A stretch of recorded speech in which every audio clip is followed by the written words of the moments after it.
Hello, and welcome to Toku Takeout, the official podcast of LBR Rangers, brought to you by FastFoodHut.com, the #1 hotspot for fast food news and reviews.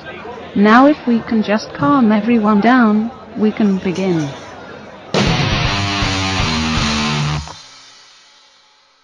Hello, and welcome to the second episode of Toku Takeout. Here with me again is Dustin. Ahoy hoy. And also from the Tidepool Orchestra podcast, Alex. I'm an actual person. Yes, he's my favorite. Today we watched the first Sorry, Dustin. Well, Today we watched the first episode of Kamen Rider Den-O, the time-traveling train one. What do you guys think? It's cool.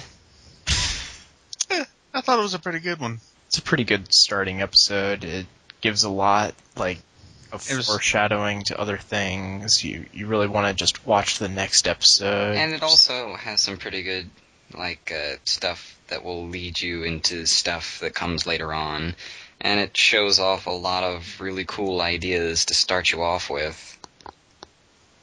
Yes. Yeah. Like the... Though some ideas get dropped later on. I really liked the special attack that the red guy had. Yes. Momotaros.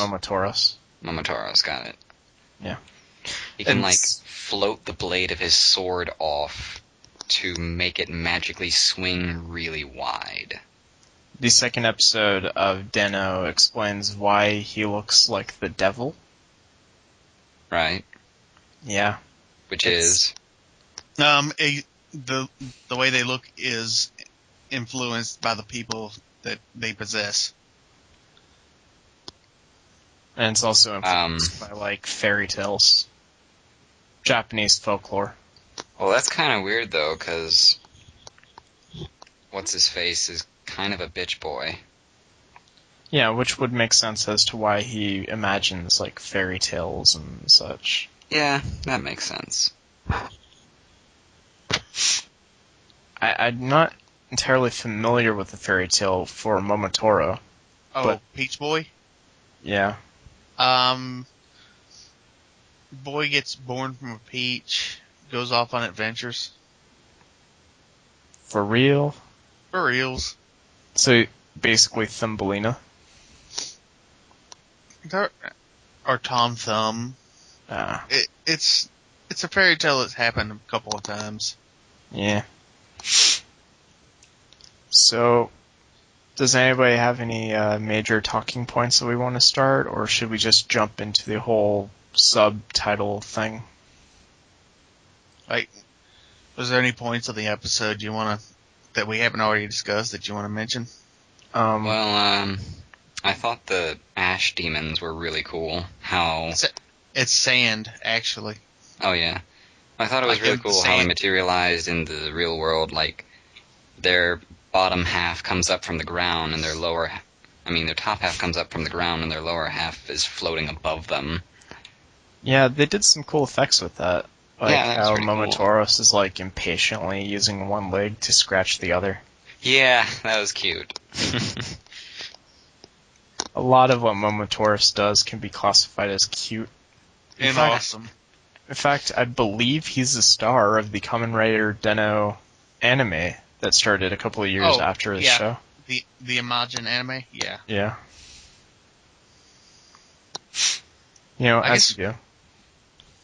I guess we could have watched, the first episode of that, but it kind of would have spoiled the series a bit. Yeah. I also really liked Alex's first impression of, the Imagine possessing the main character. Yeah, that was awesome. How it just shows you, the back of his head, and there's, blue electricity tingling through his hair. And then, parts of it turn red. Yeah. So basically, the Imagine are people from the future going back to the past to try to disrupt the flow of time. Basically. Yeah. So, because if they don't, they stop existing. Yeah. Yeah. So, with the subtitles, we watched the TV Nihon version, and what they like to do is not translate the phrase "ore sanju." Or they don't translate any of the catchphrases hardly. Yeah. But they put the translation notes over the top. So that you know that they could have easily translated it to, like, "I have arrived." This has always been kind of a sore point in translations, especially fan translations. I don't know. I like it because then you get to actually learn what the phrase is and how to spell it better, but it seems kind of silly. Yeah. What do you think, Alex? Because clearly you know, like, all of the different fan subbing groups. I have no idea what any of you are talking about. Yeah. Don't worry about it, honestly. The only people who worry about it are to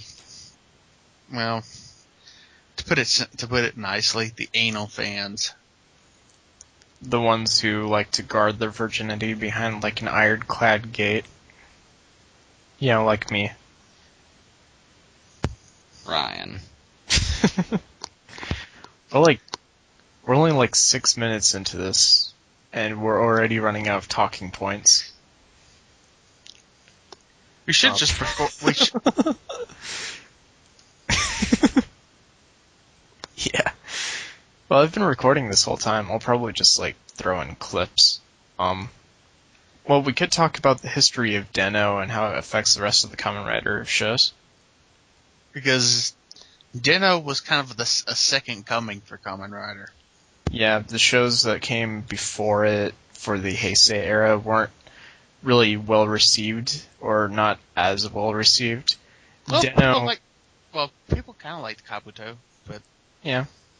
But then it was coming off Hibiki, which is... Oh yeah, Hibiki was not very well received.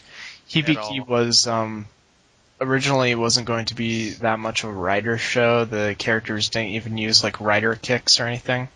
So with this one, they just... Yeah.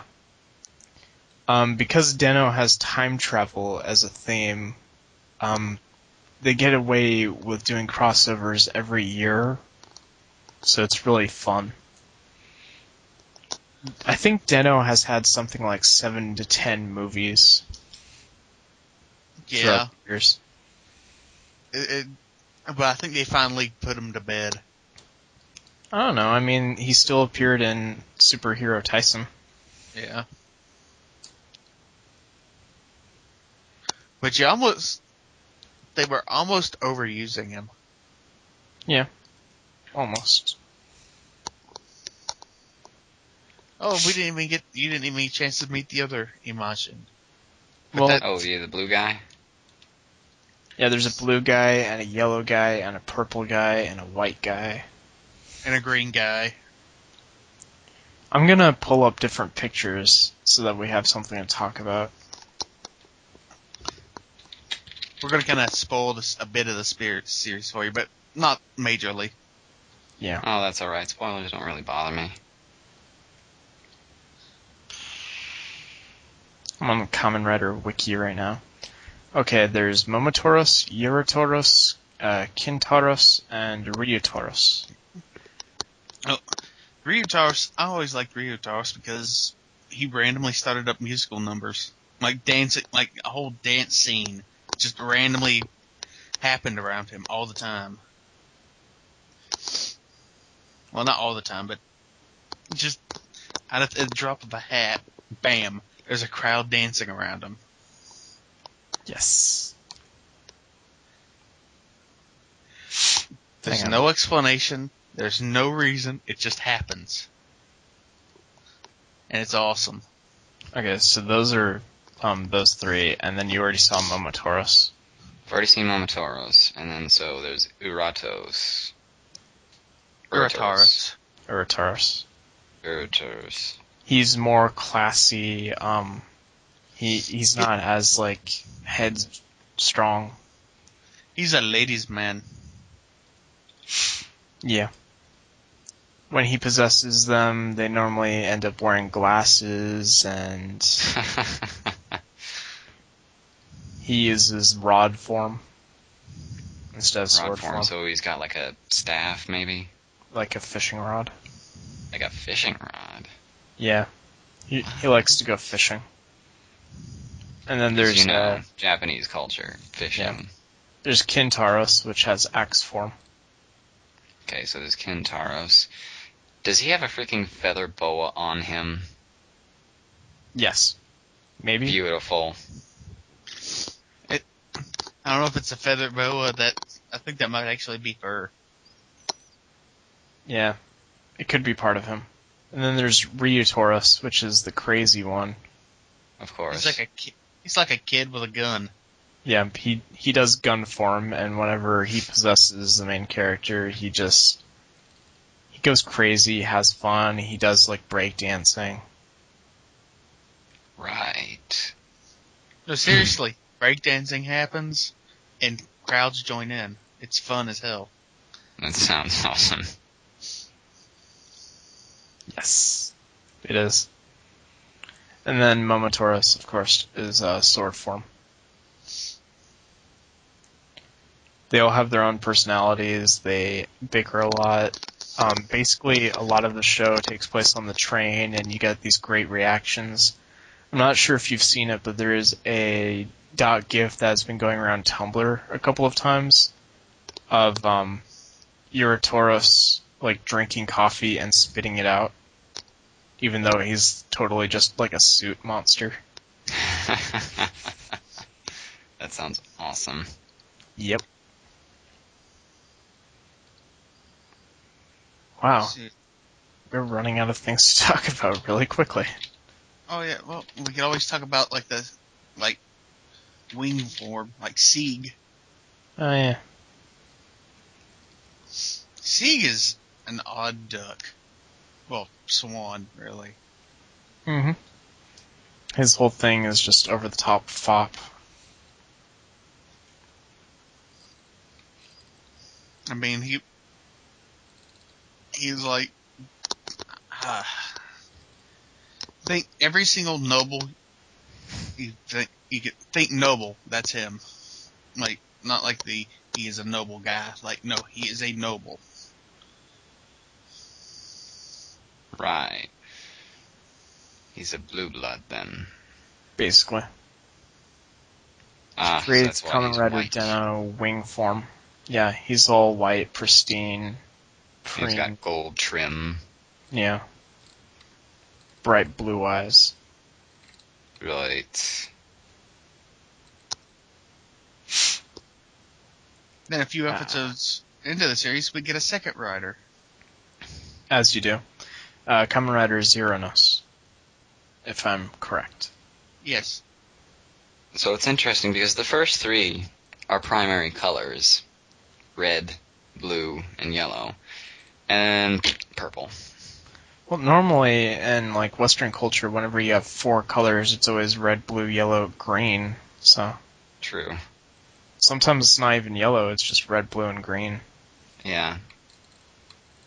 Let's see. I never really got that. Well, you know, Powerpuff Girls and such. No, I mean, yeah, you're right. But I do get it. It's because of RBG. It's the colors that your eyes detect. Yeah. Your cones and rods. Purple is my favorite color, so I'm not going to complain about the emotion. Oh, yeah, it's Zeronos. Yeah, Zeronos. And he has Deneb. Yeah. That's his Imagine. Who is a complete freaking doormat. He can always give out candy. Because every day is Halloween. Oh, and he looks like a ninja. Like a ninja bull.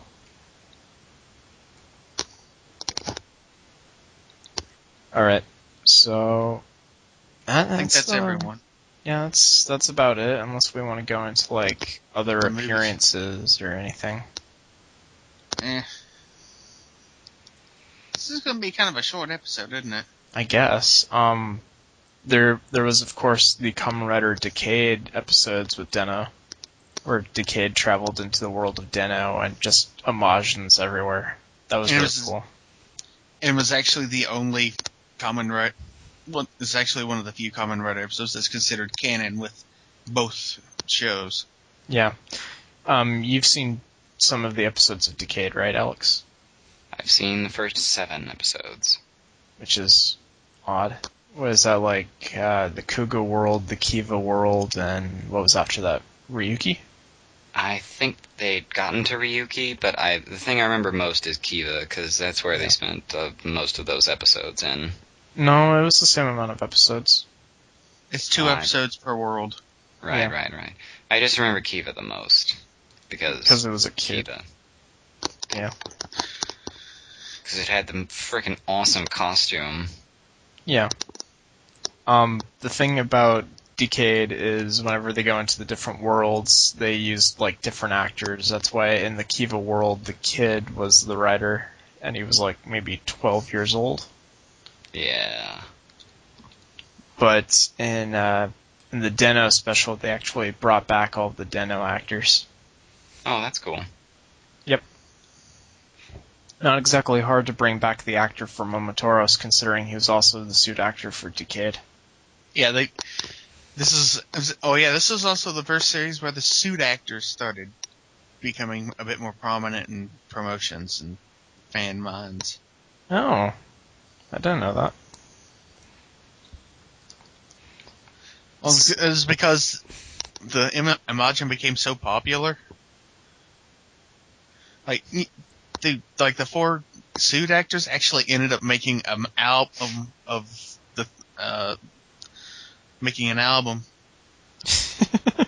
musical album, no joke. Could you imagine what the American version of any of that would have to be? That's so crazy. Okay, let's see here. You were on episode 7, which is... Yeah, it's Ryuki. Yeah, okay. It's the second episode of Ryuki.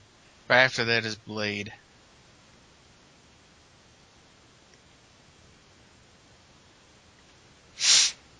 Yes.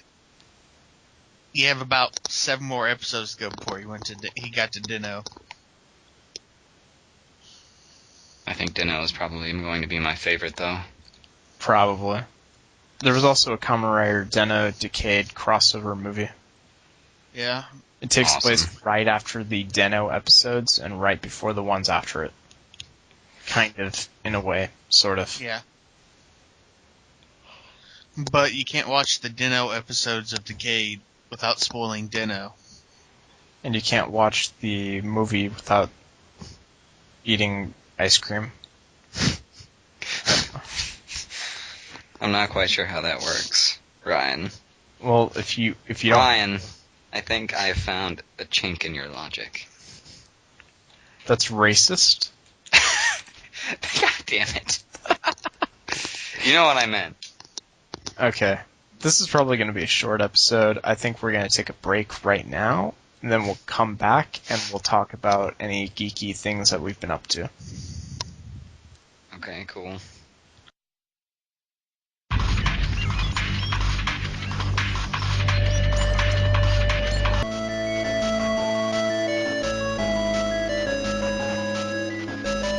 Hello, and welcome to the Toku Takeout, your podcast for LBR Rangers. Now, if we can quiet down, we can begin.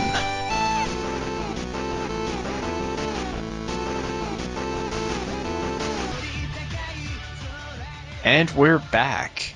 Unfortunately. What? What? What? Nothing. Anyways. Okay, so we'll start with Alex, because Alphabet. What did you do this week that could be considered nerdy? This week? I didn't really do anything this week. I did something the other week that was kind of nerdy, I guess. Well, we haven't talked on a podcast together in months. You could lie. Brian, that would be dishonest. I'm ashamed of you. I'm sorry. You should be. But also I'm not. I thought I knew you, Brian. Clearly you didn't. Do we really know anyone else? No. Is this like the plot twist from that movie The Box all over again? God damn it. Brian, thought I told you to stop bringing that up. Spoiler alert, you never really know your spouse.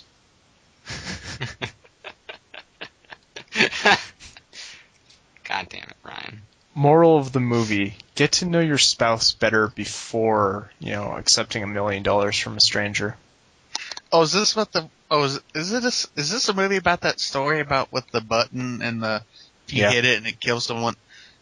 Yep. Man, is that the new one they made? Yep. Yep. Have you seen it? Yes. Wasn't it bad? Yes. There has been at least 3 or 4 better versions of that story made. Yes. So anyways. The nerdy thing I did was this. Well, you're going to have to explain it. I'm not sure if you remember, but this is I was going to audio. show you first. This is an audio podcast. So you know what I'm talking about. So anyways, it's this game called Warhammer. It's a tabletop game where each player constructs an army, paints it, and then they fight. Yeah, I know what Warhammer is, but so when they fight, I was explaining it for people who don't know what it is. When they fight, do the figures come into this at all, or are they just fighting over who painted them better, or? It's like a war game type situation. It's a fantasy war game. You set the figures up in front of each other, and you roll dice and pretend that they hit each other. Actually, my friend Joey used to be in Warhammer 40K. Everyone is. No, he has a bunch of figurines, or he did. I wonder if he still does. Is figurine the right term when it comes to Warhammer things? I suppose model might be more accurate. Or minifig. Or miniatures. Whatever. It's... lump of plastic. Well... now you're just being racist, Brian. If I got into Warhammer, I would always refer to them as something ridiculous. Yeah, the funny thing is, Warhammer is actually one of the games that rewards you for racism. Yeah, there are certain items and stuff you can do that will make some of your army guys racist towards certain species, and if they are, they get +1 to attack them. That's terrible. Yeah, it's pretty great. What was I saying though? Yeah, so this was the geeky thing I did. I painted my Warlock Engineer for my Skaven army. That's pretty cool. The paint job looks pretty good. I'm proud of it. As you should be. There's some people who try to do paint jobs that are, let's just say, horrible. I was going to be nice and say basic.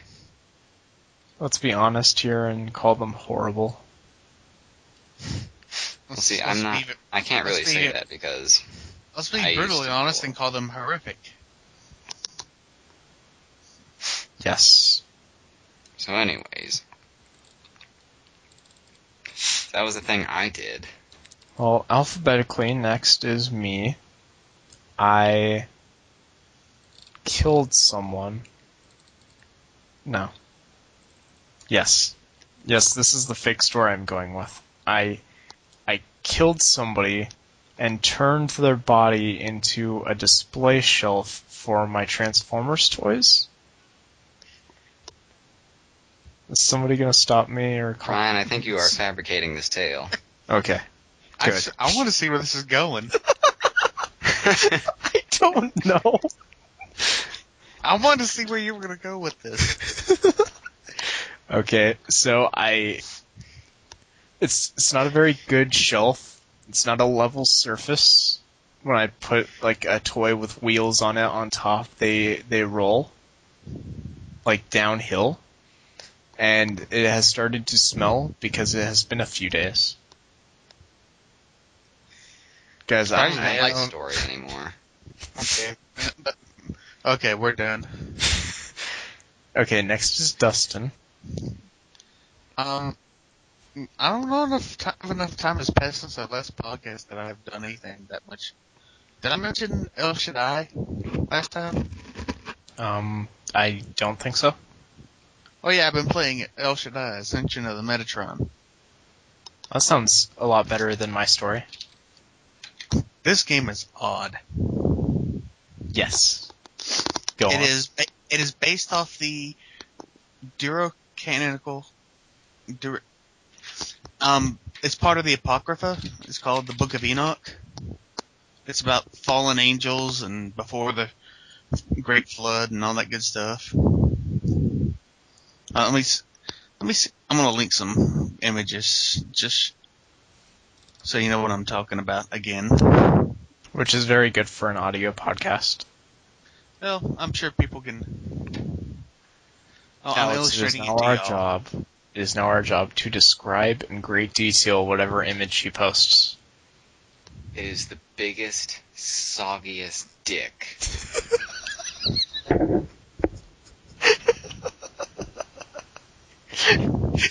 You posted the link yet? I know. You told me to describe what I was looking at. This is the best podcast? The I know. funniest thing is soggy. Well, it's like, you leave it in the milk too long. But that implies that dicks retain water. Like a sponge. I'm not sure if you've ever had dick cereal, but if you leave it in the milk too long... Brian! Oh my god. It's made by Kellogg's. This is actually kind of early on in the game, but and I'm trying to get back on topic. Sorry. Okay. So. Okay, it's kind of like what is the objective of this game? It kind of plays out like a God of War, Devil May Cry kind of game, except there's no HUD initially. There's no health indicators. There's no score. There's nothing like that. It's just you following the story. Kind of. It's always kind of hard to follow. It's kind of a pretentious game, but you kind of forgive it for it after a while, because it was a game that was trying something, and honestly, it did alright at it. Of course, I got it for $3 off of XBLM. That's pretty good. I mean, any game that you can buy for $3 is probably a good deal. Yeah, it was like, I got it on like the last day, so if you didn't get it, I'm sorry. But you can get it like on $15 on Amazon. Well, I mean, $15, that's not the worst deal in the world. It's not the best game I've ever played. It's got some issues, gameplay-wise, but music-wise, visually-wise, it is out. This has got to be one of the most visually arresting video games I've ever played. It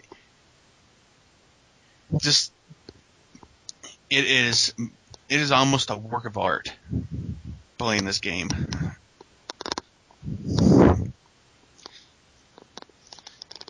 And it shifts moods like at the drop of a hat sometimes. It is. That's cool. Oh, and if I didn't mention, the soundtrack is completely awesome. I would suggest if you get a chance to play it, don't hesitate, because you're either going to love this game, or you're just going to be like, what the hell did I just play? So what's it called again? El Shaddai, Ascension of the Metatron.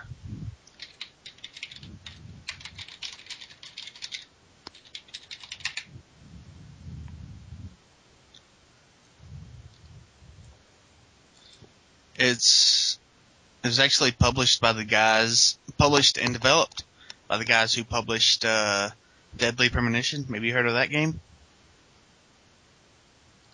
No? Yeah, I've heard of it. I didn't hear it was that good, but I've heard of it. It's one of those games that defies good and bad as far as quality. It just is. At least... Oh, hey, I found my cell phone.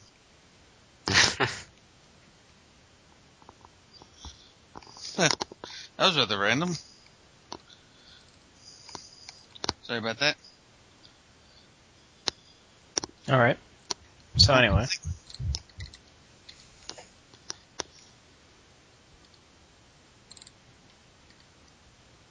Alright, well, that's it for me.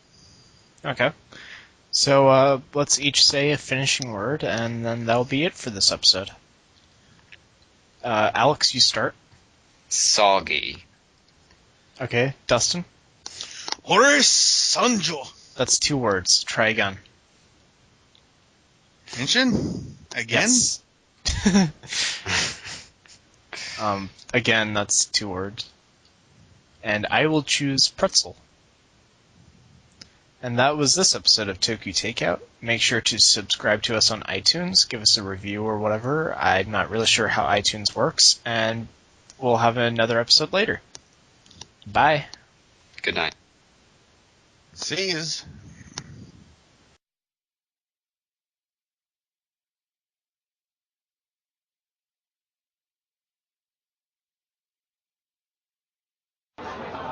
You have just listened to Toku Takeout, the podcast for LBR Rangers.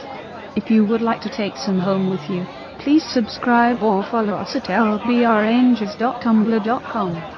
Don't forget to leave a comment or submit your own content. Goodbye.